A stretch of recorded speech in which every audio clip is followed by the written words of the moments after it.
years. That I say something. I got 2 daughters and 7 grandkids. I'm retired from the heavy construction industry. I was a journeyman, a foreman, general foreman, safety coordinator, and union steward. I've regularly attended the commission meetings, and I've probably never missed as many as some of the commissioners themselves have. I served in the Air Force for 3.5 years. I was a sergeant. I served as a security police officer and a bomb specialist. I was in Thailand for a year and volunteered to go back and go to Vietnam, and was discharged after returning from Vietnam. As for my lack of political experience, I actually consider that a plus. I haven't been corrupted by the process. I believe that political officials, officers, they should be held responsible for their actions and their decisions. And that should be done at the ballot box. I hope I never understand or accept the concept of politics as usual, but expect a different result. I feel that Sanilac County is in a unique position to have a chance to do a clean sweep, start over. I think it should embrace what it is first. This is a farming county. This is not a manufacturing county. It is not a high-tech county. The windmills help, but none of that is going to support this county. Farming is going to support this county. And we should be the best we can possibly be at it. I think there should be some changes in education. I think the emphasis on computers and nothing but computers is foolish. Let's see. I'm a big supporter of the jail, and I know that'll ruffle a few feathers, but since nobody can come up with a revenue stream to replace what's lost if the jail doesn't succeed, if they could, I'd really like it. But I haven't talked to anybody that's been against the jail that can replace that revenue stream. I commend the sheriff, Sheriff Strickler, jail administrator, the staff, the former county administrator, John Nails. Those are the people that deserve the credit for getting that jail going. If I'm fortunate enough to be elected to be the commissioner for this seat, I look forward to doing the people's business for their benefit and the benefit of the county. Government is to be of the people, by the people, and for the people. Unfortunately, it has become of and by for government itself. And it's seeming belief that the people are no longer citizens, but subjects to the whims of government itself. Thank you.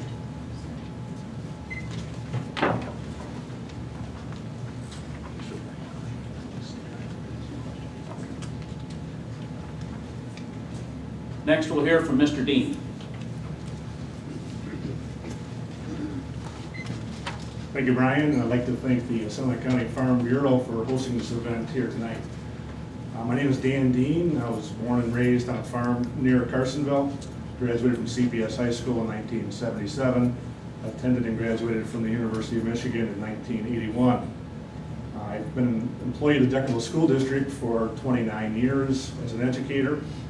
My political background involves a term on the CPS Board of Education back in the 80s, a previous term on the Sanilac County Board of Commissioners, and currently as a trustee on the Forester Township Board.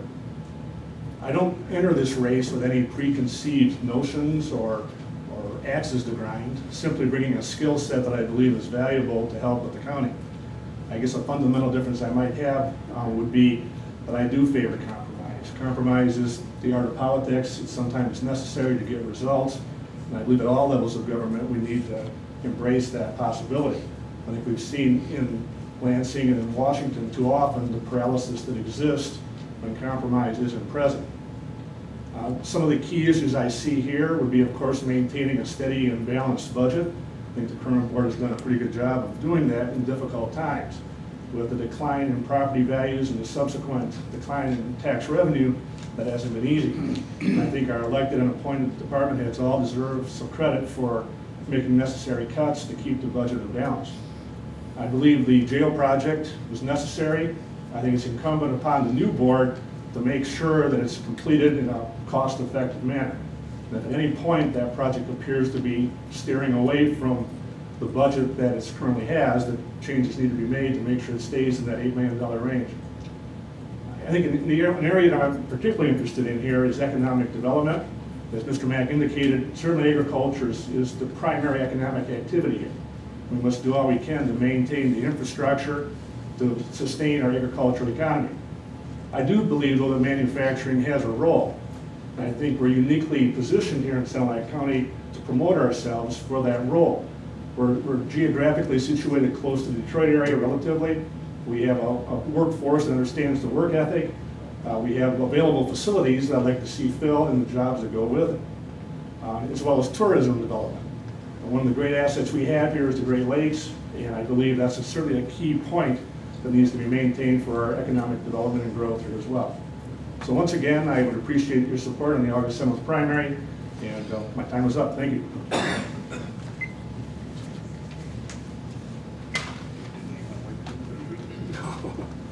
Our next candidate is Joyce Wiley. Good evening, everyone. Thank you for coming. Thank you for the radio station for having us today. And I'd like to welcome all of the residents of Delaware, Marion, and Forester Township to District 1. I hope you are going to be happy with us. I am not the first person to be here, but I think I am one of the best persons to be here. I followed the jail project faithfully from the beginning.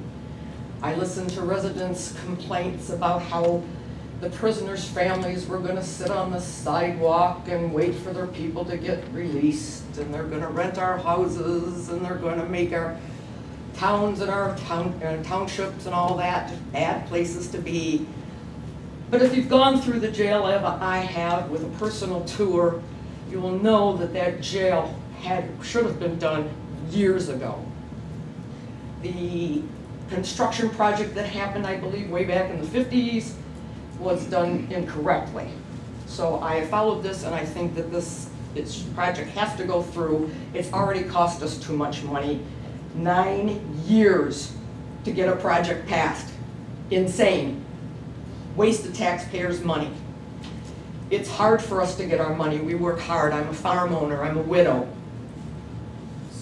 And taxes are one of the biggest problems. And as our land prices increase, so do our taxes, while our poor people in our villages and cities are losing their homes. I think I could do the best job for District 1 by making sure that every dollar that you put into this county is accounted for and is spent to benefit you. You are the ones that are paying for this. The county benefits you. And I'd also like to get more officers on the road. That is one of the things that we are so lacking of, and one of the things that government that's the #1 really responsibility of the government, is to protect us. Because of the cut down in the state police and in our county sheriff's department, we are undercovered very badly. We need officers desperately. That is something we'll have to figure out as we go along. Again, my name is Joyce Wiley. I've been a farm owner for 17 years. I have one son over there, Richard, who is a search and rescue volunteer. He is also a paramedic and a volunteer with the Red Cross. I am the first vice chair of the Democrat County Party. I have been 6 years on the chairman of the Blue Tiger Project, which projects benefit our county. We contribute to Help Inc., United Way, Project Blessings, Adopt a Highway, and I think we do a lot of good for the county. So I would hope to have your vote this year. Thank you very much.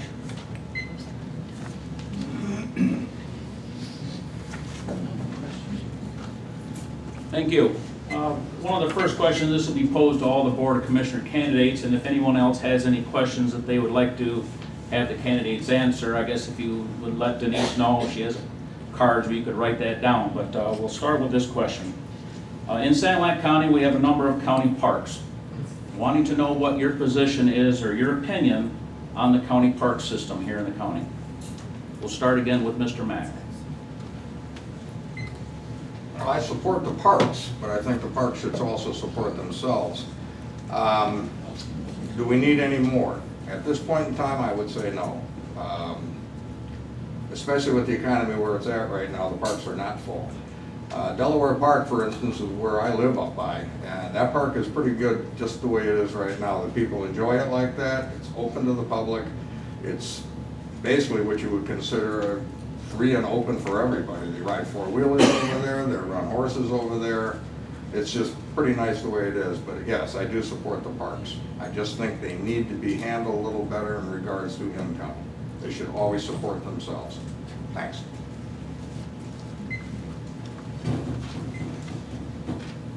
Next, we'll hear from Mr. Dean. I think the parks are an important component to the economic growth of this county. The taxpayers have made an investment in our parks through the Parks Millage. I think the Parks Management have done a tremendous job of developing the campsites. Evergreen has shown tremendous growth in recent years. Forester Park has been developed. Lexington Park, I believe, they're still on the path to maybe return to some camping there that I think helps the local economy. I believe the parks are an essential part of what we have going economically in this county, and I think the growth of our tourism industry is essential.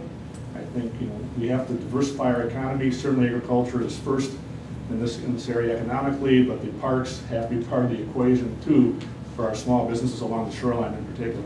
Thank you. Next, we'll hear from Joyce Wiley. Our parks are tremendously important. I tried to apply for the park board, but unfortunately another gentleman got the position. But one of my biggest complaints was Delaware Park. I've been up here for 17 years and I've driven by that park I don't know how many times, and you couldn't even think that it was open. The sign was dated and just, like I said, it didn't even look like the park was open. When I brought this up when I went to be on the parks board, not 2 weeks later that sign was fixed. I think we spend too much money at Evergreen Park. I think we need to concentrate more on buying more shoreland and stop watching these trailers and campers go well past Sanilac County and into Huron County.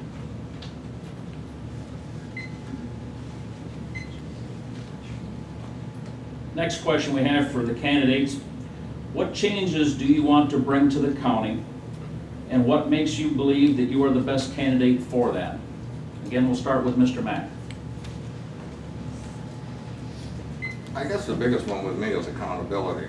There's a lot of things, because I've been attending these commission meetings over the last 10 years regularly, I see things go on that I quite frankly can't believe. Department heads are given a budget, and then department heads are told they can't spend the money without permission from the commissioners. So one of the biggest changes I would make is take some of the power away from the commissioners. If the department head isn't qualified to spend the budget that the commissioners give them, why is that person a department head? That's really about it.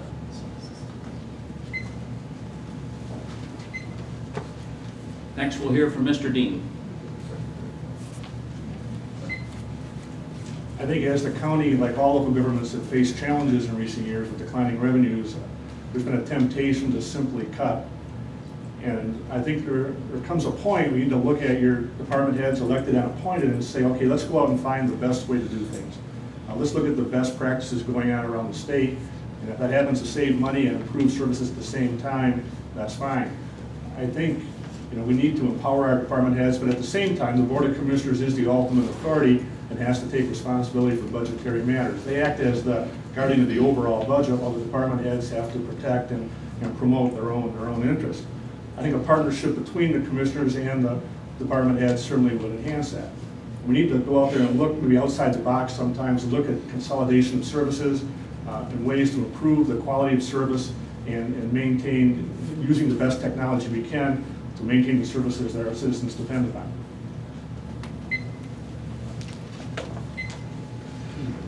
Next, we'll hear from Joyce Wiley.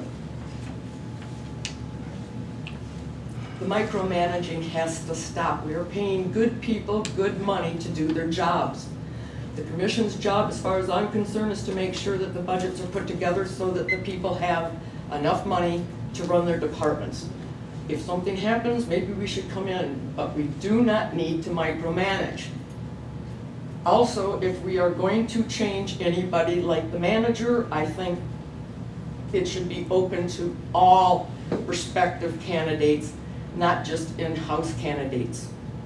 I'd also like to change the fact that we have partisan politics in the sheriff and the drain commission.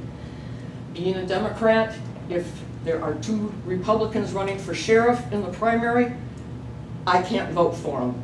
And I don't think that that's a good way to lose a vote. I think I have a right to vote for that. I'd like to get rid of partisan politics in those two positions. I'd also like to see something happen with manufacturing. I'd also like to see if we could get a water park going in here, a small zoo, something to bring more tourism.